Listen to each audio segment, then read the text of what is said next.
Bismillahirrahmanirrahim.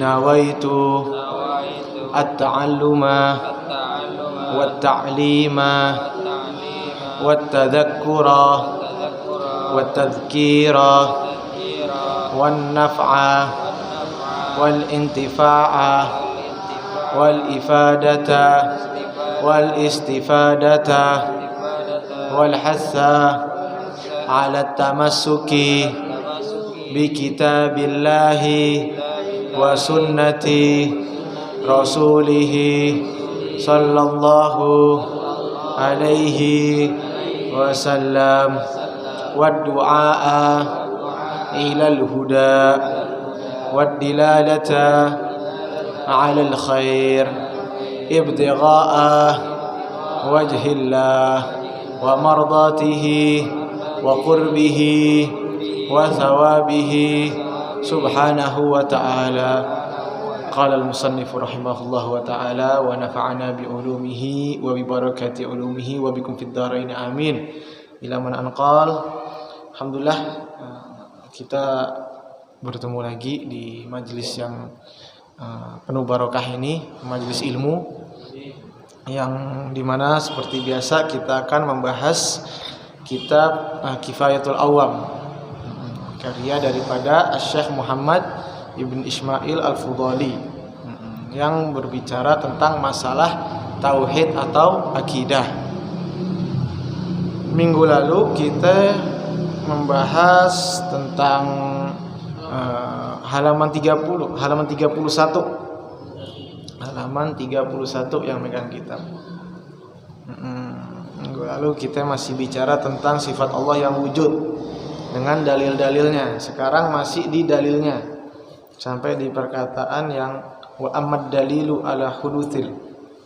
Halaman 31 yang ada kitabnya ya. Bismillahirrahmanirrahim.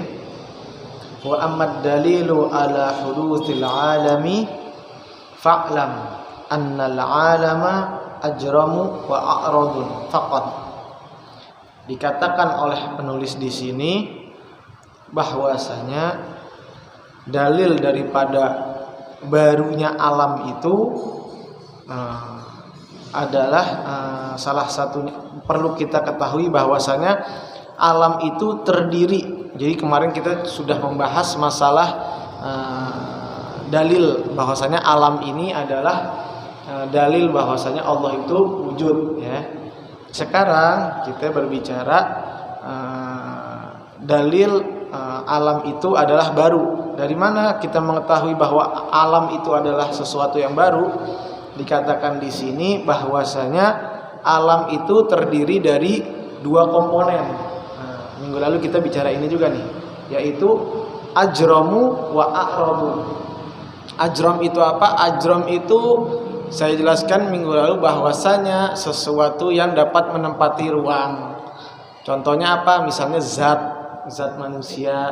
Jadi manusia itu sendiri itu disebut dengan al-ajram atau jirim. Ajram itu jamaknya jirim. Nah, dikatakan itu disebut dengan jirim. Nah, jadi alam itu hanya terbagi dua. Kalau enggak jirim ya a'rad. Jirim itu contohnya apa? Manusia atau zat-zatnya dan lain sebagainya. Kalau a'rad itu apa? A'rad itu sifat daripada jirim ya. Jadi ada jirim, ada a'rad. Jirim itu contohnya manusia, sesuatu yang menempati ruang ya. Kalau a'rad adalah sifat dari jirim. Contohnya apa? Sifat-sifatnya manusia, baik, buruk, tinggi, pendek, apalagi pelit, baik, dermawan, itu kan sifat. Jadi kalau tadi a'rad itu jirim itu manusia, a'rad itu sifatnya manusia. Nah, jadi selalu seperti ini. Dua hal di dunia ini cuma kayak gini. Kalau nggak bentuknya wujud, ya bentuknya sifat. Jadi begitupun misalkan pohon ya bentuknya pohon, sifatnya apa? Besar, kecil, ya kan? Atau buahnya ada yang besar, ada yang kecil, ada yang buahnya ini, buahnya itu. Jadi berbeda-beda. Jadi ada bentuknya, ada sifatnya. Kama taqaddama wa a'radun ka harakati wa sukuni haditsatun. Dikatakan di sini bahwasanya contohnya a'rad tadi, contohnya sifat tadi salah satunya apa? Tentang bergerak dan berdiam. Diam dan bergerak ini disebut dengan sesuatu yang baru. Dari mana tahu itu baru? Dikatakan annaka tusyahiduha mutaghayyiratun min wujudi ila adamin wa min adamin ila wujudin kama tarahu fi harakati Zaidin. Nah, dikatakan dari mana kita tahu bahwasanya bergerak dan diam ini adalah sesuatu yang baru? Kita tahunya dari mana? Dikatakan bahwasanya kamu dapat menyaksikan perubahan tersebut daripada yang tadinya tidak ada menjadi ada, ataupun yang tadinya ada menjadi tidak ada. Nah, jadi ada dan tidak ada ini kan merupakan sifat ya. Begitupun tadi dikatakan bergerak dan berdiam. Wa innaha tan'adimu in kana sakinan. Dikatakan bahwasanya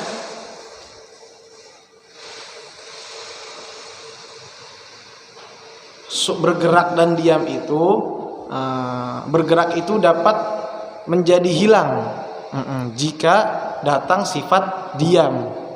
Wa sukunuhu yan adimu in kana mutaharrikon. Begitupun sifat daripada diam akan hilang ketika adanya sesuatu yang bergerak. Jadi mudahnya ketika kita bergerak maka kita tidak diam. Nah, ketika kita diam maka kita bergerak. Ya, jadi begitu selalu tuh.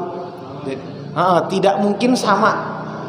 Tidak mungkin berbarengan, tidak mungkin diam dan bergerak berbarengan, nggak mungkin. Dikatakan juga di sini fasukunuhu alladhi ba'da harakatihi wujida ba'da.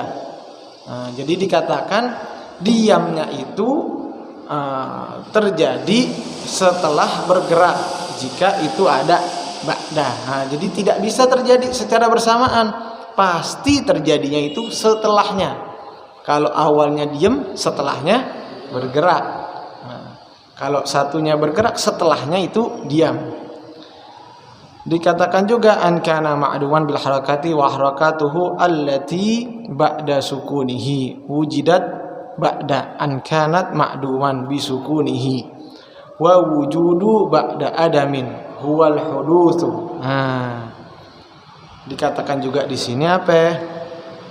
In kanat ma'duman bisukunihi wa wujudu ba'da adamin huwa hudus. Dikatakan bahwa wujud setelah ada itu adalah sesuatu yang baru. Jadi tadinya tidak ada terus ada, berarti kan ini sesuatu yang baru ya. Kalau sesuatu yang lama kan berarti udah lama adanya, nggak berubah. Tapi kalau tadinya nggak ada terus ada, berarti kan baru. Ini mobil belum ada di rumah, tahu-tahu besok ada mobil, berarti ini mobil baru, ya kan? Karena tadinya nggak ada. Nah, dikatakan di sini bahwasanya jika sesuatu itu tadinya tidak ada terus menjadi ada, atau sebaliknya tadinya ada menjadi ada, berarti adalah itu sesuatu yang baru. Fa'alimta annal a'radu hadisun. Dan perlu kamu ketahui bahwasanya a'rad tadi, sifat tadi yang berubah-berubah ya, sifat yang tadi baru atau bergerak atau diam adalah sesuatu yang baru. Wal ajramu mulazamatun lil a'rad. Dan ajram ini sifatnya tadi ini misalnya manusia ya, itu selalu bergandengan dengan dengan a'rad. Jadi ajram selalu bergandengan dengan a'rad. Li'annaha la takhlu an harakatin wa sukunin. Jadi manusia ini selalu bergandengan dengan sifat-sifatnya, sifat diam, sifat bergerak, lalu sifat baik, sifat buruk. Jadi mustahil suatu hal itu tidak memiliki sifat. Ini wajib ada pada setiap hal. Makanya dikatakan segala sesuatu itu pasti bersama-sama adanya. Harus ada pada setiap hal. Dan ini merupakan sesuatu yang baru. Wa kullu ma lazama haditha fahuwa hadithun. Dan segala sesuatu yang berhubungan dengan sesuatu yang baru maka dihukumi baru. Jadi aneh kasih contoh mudahnya begini. Tadi kan yang kan orang bertanya bahwa dalilnya alam ini baru adalah dikatakan tadi al-jirim dan al-a'rad, ya. Sesuatu yang menempati ruang dan sifatnya. Contohnya manusia dan sifat-sifatnya. Contohnya manusia sifatnya bergerak dan diam dikatakan. Lalu tahu dari mana ini sesuatu yang baru? Dikatakan sifatnya manusia tadi kita sebut bergerak, diam, ya. Bergerak dan diam itu sesuatu yang baru. Segala sesuatu yang baru jika berhubungan dengan sesuatu yang lain, maka sesuatu yang lain itu juga baru. Jadi ketika bergerak dan diam ini baru, maka manusia juga menjadi baru. Ya, Anda ulangin sekali lagi. Ini manusia. Manusia kan kita nggak tahu nih baru atau enggak. Misalnya, lalu kita berbicara masalah sifatnya. Contohnya bergerak dan diam. Bergerak dan diam ini disebut sesuatu yang baru, ya. Karena tadinya tidak ada menjadi ada, ya. Dan segala sesuatu yang baru ini nih kan selalu berhubungan dengan manusianya. Ketika yang ininya baru, ketika sifatnya baru, maka manusianya otomatis menjadi baru. Jadi selalu berhubungan, ya, selalu berkesinambungan. Nggak mungkin sifatnya baru, manusianya lama, nggak mungkin. Jadi dikatakan oleh ulama, kata-katanya begini: wa kullu ma lazama haditha fahuwa hadithun, ai maujudun ba'da adamin. Nah, dikatakan segala sesuatu yang berkaitan dengan yang baru maka dihukumi baru. Karena sifatnya manusia ini tadinya tidak ada menjadi ada, maka manusianya tidak ada menjadi ada ini dihukumi baru, maka manusianya juga dihukumi baru.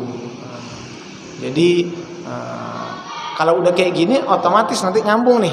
Ada keterangan selanjutnya dikatakan fal ajramu hadithun aidon. Otomatis jirim ini atau manusia ini juga, zatnya manusia juga menjadi sesuatu yang baru.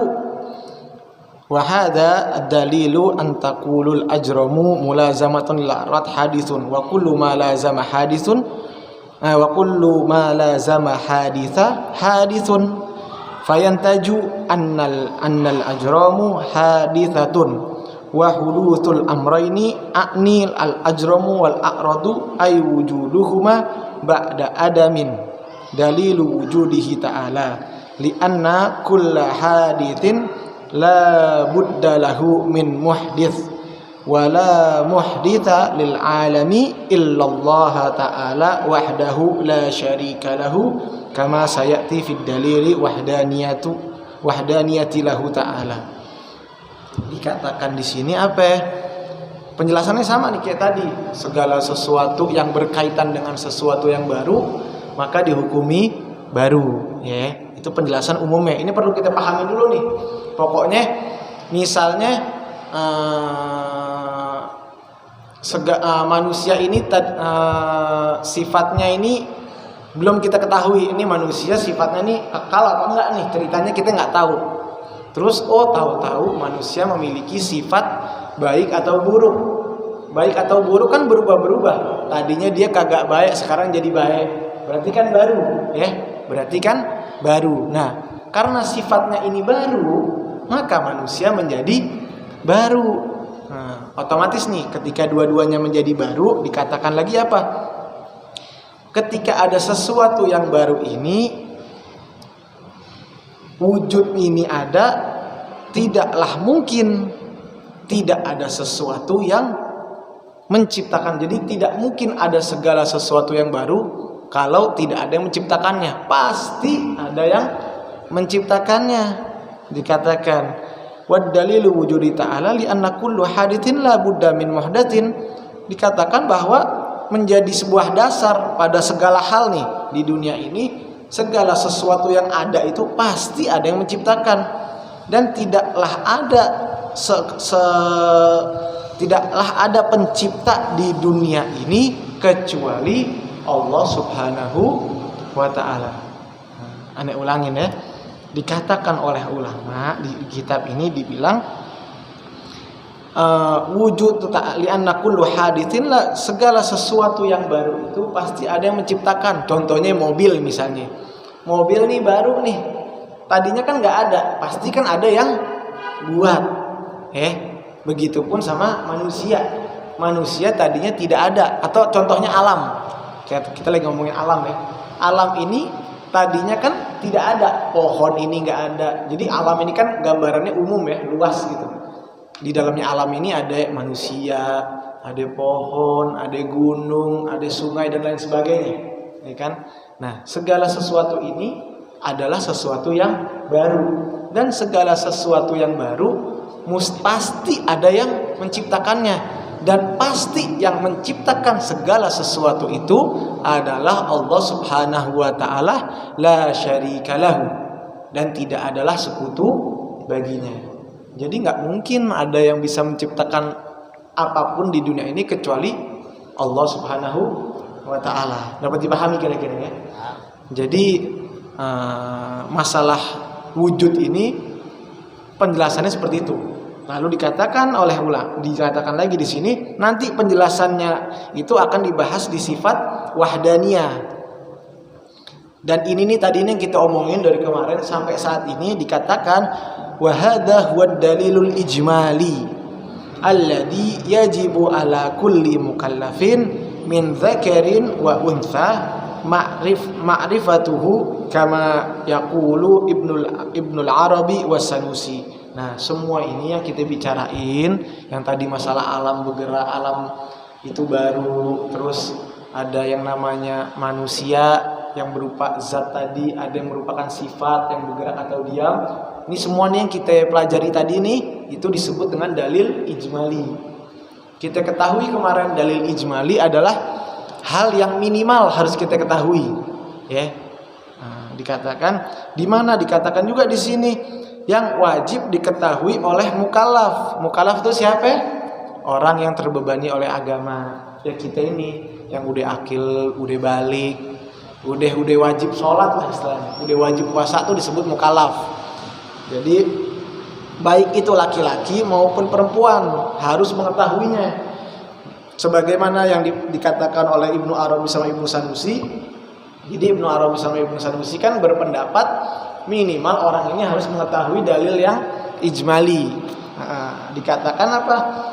Pendapatnya ini bukan perkataannya tapi pendapatnya wa yakfurani man lam ya'rifahu wahdhar an yakuna fi imanika khilafun. Dikatakan menjadi kafir nih, menjadi kafir atau orang yang mengingkari ini nih jika dia tidak mengetahui daripada dalil ijmalinya. Dalil ijmali ini tadi yang kita pelajari nih, bahwasanya Allah itu wujud. Dalil wujudnya Allah itu alam semesta, ya. Alam semesta. Kenapa alam semesta disebut baru? Karena itu ada dua komponen. Komponen apa tadi? Jirim atau benda, atau satunya lagi arad atau sifat. Jadi ketika ada sifat dan ada benda dan ada sifat, ketika sifat ini menjadi sesuatu yang baru, otomatis benda ini juga menjadi hal yang baru. Dan tidak mungkin hal yang baru itu ada kecuali pasti ada yang menciptakan. Dan satu-satunya yang dapat menciptakan segala sesuatu itu adalah Allah Subhanahu wa ta'ala. Dan ini tadi disebut dengan dalil ijmali. Nah, ini yang perlu kita ketahui sebagai orang awam, sebagai orang yang sedang belajar ilmu katanya. Dan perlu diperhatikan, jangan sampai ada sesuatu yang terselisih di hati kita. Jadi jangan sampai kita ini meragukan sifat wujudnya Allah. Jangan sampai kita tidak mengetahui dalil bahwasanya Allah itu wujud gitu. Meskipun Allah itu ada, meskipun secara umum. Nah, tadi yang kita jelasin ini sudah sangat cukup dan sangat baik bagi kita yang sedang menuntut ilmu. Lalu kita pindah ke sifat yang kedua, ya. Bismillahirrahmanirrahim. Ats-tsaniyatu al-wajibatu lahu ta'ala al-qidam. Nah, sifat yang kedua daripada sifat wajibnya Allah Subhanahu wa taala adalah sifat qidam. Qidam apa yang dikatakan di sini? Wa ma'nahu adamul awwaliyati.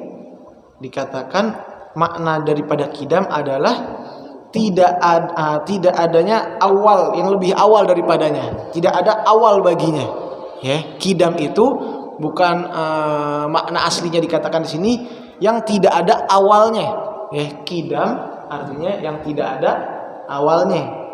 Fa makna kaunillahi ta'ala qadiman annahu la awwala liwujudihi bi khilafi Zaidin mathalan fa wujuduhu lahu awwalu wa huwa khalqu nutfatil allati khuliqa minha wahtalafa hal qadimu.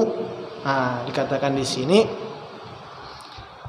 maknanya tadi qaulul ta'ala itu qadim. Apa makna qadim itu? Annahu la awwala liwujudihi, tidak ada permulaannya. Jadi yang dimaksud dengan qidam ini tidak ada permulaannya, berbeda dengan Zaid, maksudnya manusia, ya. Z. Jadi kalau di buku-buku Arab biasanya dikatakan Z berarti nama orang. Nah, contohnya Z. Kenapa berbeda dengan Z? Dikatakan wujudnya Z ini ada awalnya. Dia ini diciptakan daripada nutfah. Nutfah itu pertemuan antara sperma laki-laki dengan ovarium perempuan, ya, menghasilkan anak. Dipertemukannya itu allati khuliqa minha, yang dimana Allah yang menciptakannya. Berarti kan ada awalannya. Nggak tahu-tahu si Zaid ini lahir, tapi ada orang tuanya dulu yang akhirnya lahirlah Zaid. Berbeda dengan Allah. Allah tadi qidam, tidak ada awalnya. Terus ada dikatakan selanjutnya waqtalafa hal qadimu wal azali bimakna wahid au mukhtalifani.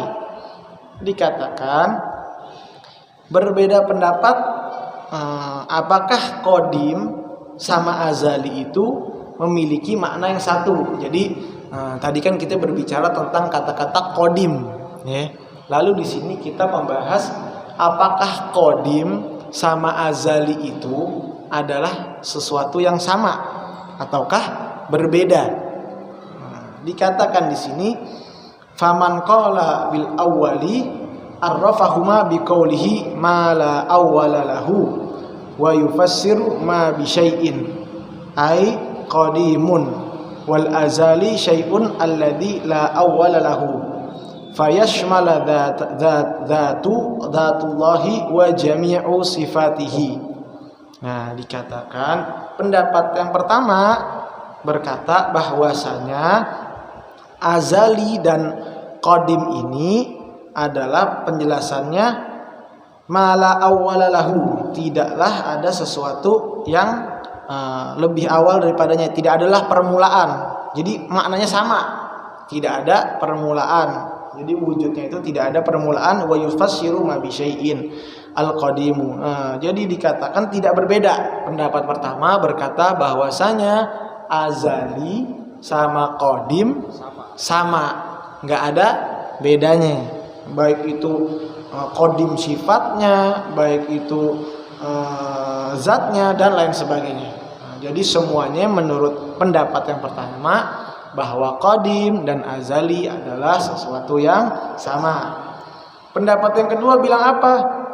Qala bitsani arrafa al-qadima biqaulihi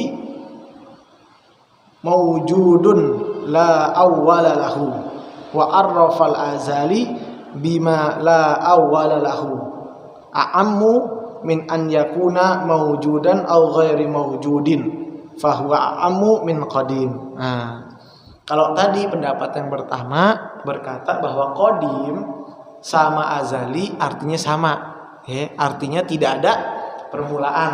Nah, kalau pendapat yang kedua berkata berbeda. Apa bedanya? Dikatakan qadim itu artinya maujud la awalahu, sesuatu yang wujud, yang ada dan tidak ada permulaan baginya. Ini makna wujud qadim, ya. Jadi qadim adalah sesuatu yang ada dan tidak ada permulaan baginya. Kalau azali adalah sesuatu yang tidak ada permulaan baginya. Jadi bedanya tipis. Kalau yang pertama bilang qadim itu apa? Qadim itu segala sesuatu yang ada dan tidak ada permulaan baginya. Kalau azali segala sesuatu yang tidak ada permulaan baginya. Cuman beda di kata-kata adanya, ya, wujudnya. Dikatakan bahwasanya azali berarti apa? Lebih luas maknanya, lebih umum daripada qadim. Dan bahkan azali ini makna aslinya itu bisa lebih umum memang daripada qadim itu sendiri. Jadi biasa ulama lagi-lagi berbeda pendapat, ya. Maka berkata apakah qadim ini sama azali berbeda atau enggak? Oh, yang satu bilang sama aja, qadim sama azali, tapi yang satu bilang berbeda. Kalau yang azali, yang qadim pertama dia bilang adalah tidak ada adalah sesuatu yang wujud dan tidak ada permulaan baginya, sedangkan azali tidak adalah awalan baginya. Tidak ada awalan baginya berarti wujud dan ghair mawjud dong, apapun itu umum, mau wujud mau ghair mawjud, pokoknya azali itu tidak ada permulaan baginya, ya. Lalu misalnya ada yang nanya, terus kita ikut yang mana, Beb? Terus yang mana yang benar? Dua-duanya benar. Yang salah itu kalau ada pendapat yang ketiga yang ngarang sendiri. Pendapat kayaknya punya aneh begini, Bib. Nah, ini yang ngaco namanya. Nah, kalau misalkan ulama berbeda pendapat, berarti itu dua-duanya benar, ya. Karena dua-duanya punya dalil. Lain kalau kita berdebat sama orang, kadang asal gua menang aja dah. Yang penting dia salah deh. Mau kata gua salah, yang penting ngotot, kan begitu. Nah, kalau ulama nggak bisa. Ulama kalau ngomong pasti ada dalilnya. Pasti yang dicari itu bukan kemenangan, tapi yang dicari kebenaran, ya. Yang dicari maslahatnya. Kadang ulama itu mundur atau menarik perkataannya sebab dia lihat meskipun dia benar, tetapi bisa menjadi sesuatu yang tidak baik bagi umat. Jadi tidak segala sesuatu yang baik itu dapat disampaikan. Karena apa? Karena segala sesuatu itu ada tempatnya. Misalnya contoh gampangnya sesuatu yang tidak benar, sesuatu yang benar itu tidak perlu selalu disampaikan. Ada orang salah baca, ya, ada orang salah baca, terus ditegurnya di depan majelis. Lu baca yang bener, nah kan kesian. Bener sih, benernya itu bener, karena itu orang salah, istilah katanya. Tapi ditegurnya jangan di majelis, kesian. Orang jadi malu, ya kan? Kadang orang lagi belajar, misalnya orang lagi belajar baca maulid atau baca kitab, udah bacanya salah, ditegur lagi, lu salah bacanya, yang bener gini, katanya. Jangan, biar gurunya yang benerin, ya. Itu salah satu adab di majelis. Jadi ketika ada orang yang salah, ditegurnya, meskipun kita bener nih, benerin dia, tapi nggak pada tempatnya. Nanti aja di belakang tegur, tadi harusnya jangan begini, harusnya jangan begitu. Nah, jadi adab itu juga harus diperhatikan di majelis, ya.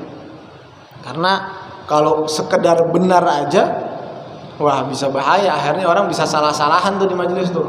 Ada yang salah dikit ditegur, akhirnya wah ini ngapa jadi salah-salahan begini. Nah, akhirnya nggak ada yang ngaji, gara-gara disalahin mulu. Nah, padahal dulunya orang yang nyalahin ini juga begitu. Dulunya dia kagak bisa, sekarang udah bisa. Nah, begitu udah bisa, nyalain orang, nggak boleh. Harusnya apa? Dia bimbing, dia temenin, ayo ngaji bareng yuk. Nggak apa-apa, salahnya juga dulu begitu. Nah, begitu. lalu kita lanjut.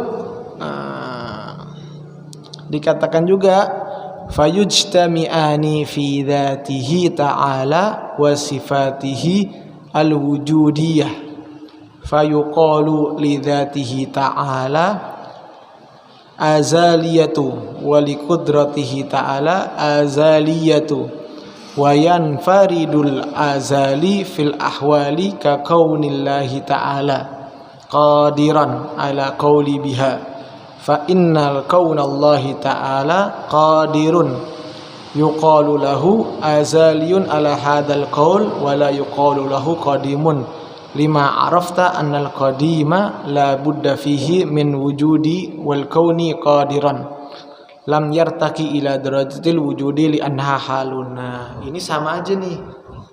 Ini ribet nerang ini. Ini sama aja nih sama yang tadi. Apa yang dikatakan? Ya intinya sama bahwasanya perkataan yang tadi wujud sama azali, ya wujud itu sama azali tidak ada awal daripada dia, ya tidak ada awalan bagi dia. Bedanya apa? Yang satu bilang wujud dan tidak ada awal, yang satu bilangnya tidak ada awalnya aja. Itu aja bedanya, biar gampang, ya. Kalau misalkan nanti kita jelasin puyang-puyang, akhirnya masuk sini keluar sini. Itu mending sih kalau masuk sini keluar sini. Kadang masuk sini keluar sini juga. Nah, nggak numpang lewat. Kalau lewat masih ada yang nyangkut. Begitu. Jadi perlu diperhatiin deh masalah qidam nih. Kadang kita mengartikan qidam itu kan yang terdahulu, ya. Kadang qidam itu terdahulu gitu bilang. Padahal makna aslinya tidak ada awal baginya. Nah, jadi kalau terdahulu tuh bisa jadi sebelumnya tuh ada, sebelumnya tidak ada gitu. Tapi kalau tidak ada awal baginya, udah mentok tuh. Ya, udah nggak mungkin lagi ada yang lebih ini. Dan itu salah satu sifat yang wajib bagi Allah. Dan repotnya nih, kadang manusia mikirin kalau tidak ada awalnya terus gimana ya Allah tuh. Nah, dipikirin. Orang suka mikirin. Jangan. Ketemu enggak gila iye. Jangan dipikirin. Cukup kita tahu Allah itu tidak ada awal baginya. Allah itu wujud. Ntar mikir wujudnya Allah gimana? Jangan dipikirin. Udah pokoknya Allah wujud aja. Ya. Karena apa? Anda jelasin minggu lalu, kita ini membayangkan sesuatu itu sebab kita sudah pernah melihatnya. Kita bilang Masjidil Haram, oh kita udah pernah lihat bentuknya masjid tuh begini. Bisa jadi bentuknya paling bentuknya kurang lebih deh masjid kayak gini, karena udah ada gambarannya. Terus kalau kita bilang sorga tuh gimana? Karena digambarkan di Quran, sorga tuh ada sungainya, ada bidadarinya. Bentuknya gimana? Ya kurang lebih begitu deh, karena udah digambarin. Terus kalau misalkan tanya Mars tuh gimana? Kalau nggak ada gambarnya, bagaimana kira-kira ya? Jangan digambarin, nggak bakal kepikir. Karena kita nggak pernah ngebayangin. Jadi sesuatu yang nggak pernah kita bayangkan, mustahil bisa kita ketahui. Makanya ketika kita bilang Allah itu wujud Allah wujud, tidak ada awal baginya. Wujudnya Allah gimana? Nggak usah dipikirin. Yang penting kita imani, ya. Yang penting beriman. Iman sama Allah tuh nomor 1 deh. Kalau kita udah beriman, nggak bakal bisa digoyang sama apapun. Ya. Kadang masalah apa ya? Yang bahaya sekarang nih masalah iman nih, kalau udah kena duit iman goyang, sering terjadi. Imannya nih imanuhum fi amplopihim. Waduh, kalau misalnya amplopnya gede berubah fatwanya. Gimana nih sholat di masjid ame di rumah aja habis dapat amplop ceritanya. Di rumah aja, di masjid lagi ada wabah, istilahnya begitu. Ya kalau ada wabah mah nggak apa-apa ya, kita menjaga diri. Menjaga diri kan salah satu juga bagian daripada agama ya, hifdzun nafas. Karena kalau kita sakit kita nggak bisa ibadah, ya kita sakit nggak bisa ibadah. Jadi menjaga kesehatan tuh penting nggak? Penting. Pahala nggak kita menjaga kesehatan? Pahala. Asal nih ada asalnya. Asal kita niatin buat ibadah. Jadi misalnya kita makan ya Bapak, kita makan ya Allah. Ini saya makan nih bukan sebab saya lapar, tapi biar badan saya sehat. Kalau badan saya sehat, saya bisa ngaji ke masjid, saya bisa sholat 5 waktu di masjid. Nah ini ada pahalanya. Beda sama yang makan asal makan biar kenyang. Padahal makannya sama-sama kenyang. Ini Bapak Haji makan kenyang, saya makan kenyang. Tapi yang satu punya niat dapat pahala, yang satu kagak ada niatnya nggak dapat pahala. Rugi nggak? Rugi. Contoh lainnya ini di masjid, hadir majelis ilmu. Kita hadir majelis ilmu, kita niatin buat belajar, ya. Udah gitu kita niatin sekalian buat apa? Buat iktikaf. Ya Allah, saya duduk nih biar iktikaf nih. Iktikaf dapat pahala nggak? Pahala, lumayan, pahala gratis. Modal duduk hadir majelis, niatin iktikaf dapat pahala. Jadi kalau makan dan minum, bahwa makanan dan minuman yang menyebabkan jadi kenyang juga jangan. Bener. Makan pun secukupnya. Sepertiga makan, sepertiga udara, istilah katanya kan, biar nggak terlalu kenyang. Ngaji kalau kenyang nggak fokus. Jadi semua sesuai porsinya, ya. Nggak asal makan, asal minum sampai aneh niatin buat ibadah katanya. Biar aneh sehat, atau makan yang banyak katanya. Akhirnya nggak ke masjid, tidur di rumah.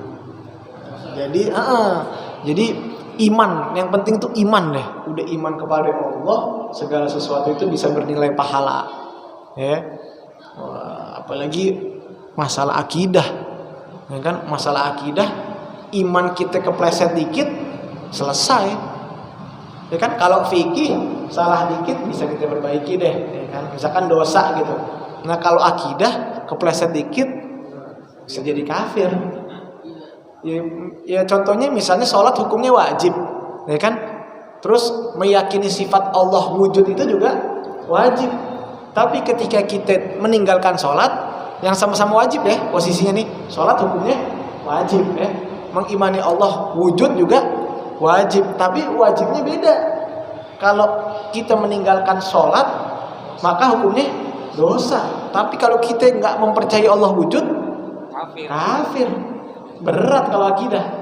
Iya. Jadi wajibnya di bidang akidah sama wajibnya di fikih itu sesuatu yang berbeda. Nah, perlu kita pahami betul-betul. Makanya pas kalau Anda baca pelan-pelan aja. Misalnya kebanyakan akhirnya pusing. Takutnya kepleset. Wah kayaknya ini nih kira-kira nih gitu. Nah, jadi yang masalah tadi sifat akidam ini, aneh rasa cukup di penjelasan itu aja. Karena apa?